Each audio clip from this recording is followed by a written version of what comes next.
Hello and thank you for tuning in to this week's episode of Bite-Sized Cybercrime, the podcast where we discuss cybercrimes and cybersecurity news.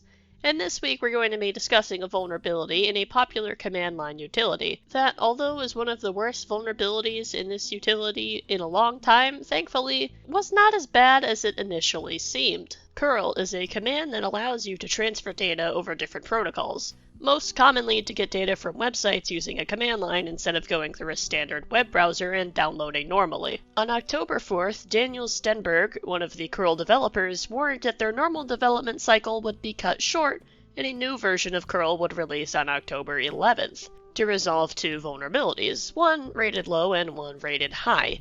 Stenberg said that the high-rated vulnerability was one of the worst curl security flaws in a long time. So, what is it? It's actually kind of similar to a vulnerability we discussed on the podcast a couple weeks ago involving libwebp. It's a heap buffer overflow. A buffer overflow is an error where a program mistakenly writes more data to an allocated buffer than it's actually able to hold. Since the data can't be stored in the buffer, it's written to other locations of memory which can corrupt that data and cause crashes.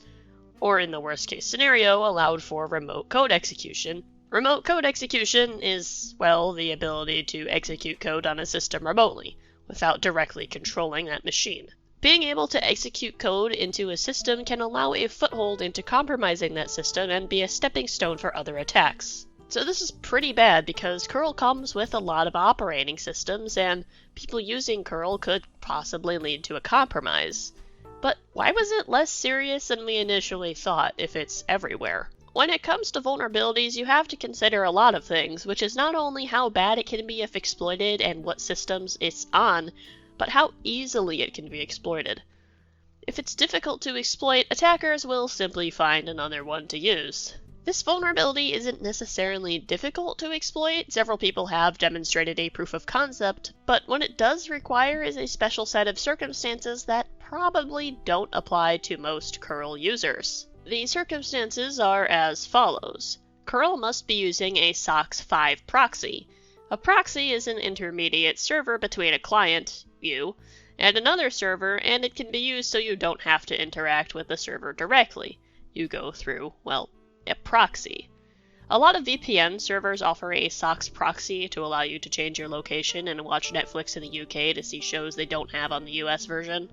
The SOCKS proxy must also be using proxy resolver mode and be configured to automatically follow redirects. Resolver mode allows the proxy to look up host names itself, but there's still more. The error is only possible if curl OTP buffer size is either not set at all or is smaller than 65,541 bytes. Curl OTP buffer size simply sets your preference for buffer size, and by default it is 100 kilobytes. Which means it is not vulnerable in the default state, which most people tend to just keep. And finally, the SOCKS 5 handshake that allows you to trigger the bug must be slow enough, though how slow is not specified. Basically, if a slow SOCKS 5 connection is being established, a hacker can redirect someone using curl to a website with a very long hostname, think like thousands of characters long, which will cause the hostname to be copied into the heap buffer instead of properly redirecting the user to the web address. This will cause curl to crash, and although you could theoretically use the vulnerability to remotely execute code, it has only been able to crash the program during proof of concept, which really is just kind of annoying rather than potentially very destructive, especially since it will only crash curl, not the entire machine in most cases, although it could result in performance issues. So this seems incredibly specific. Who is actually using curl in this way? Well, a lot of cybersecurity researchers will use a SOCKS 5 proxy with curl to request APIs for security testing or debugging, but overall it's likely not as big a concern as initially assumed and can be mitigated by either not using a SOCKS 5 proxy, or if you really have to, setting curl OTP buffer size larger than that 65,541 bytes, which it already is in the default state. Not allowing redirects can cause issues when accessing web pages, so most people would probably leave that on. Same with not allowing the proxy to look up DNS records itself. However, this vulnerability also only exists on curl versions between 7.690 and 8.3.0, as it was patched in kernel version 8.4.0, which just came out. Although the circumstances for exploitation are very, very specific, there is still potential for this to be exploited in the wild, as the proof of concept demonstrates.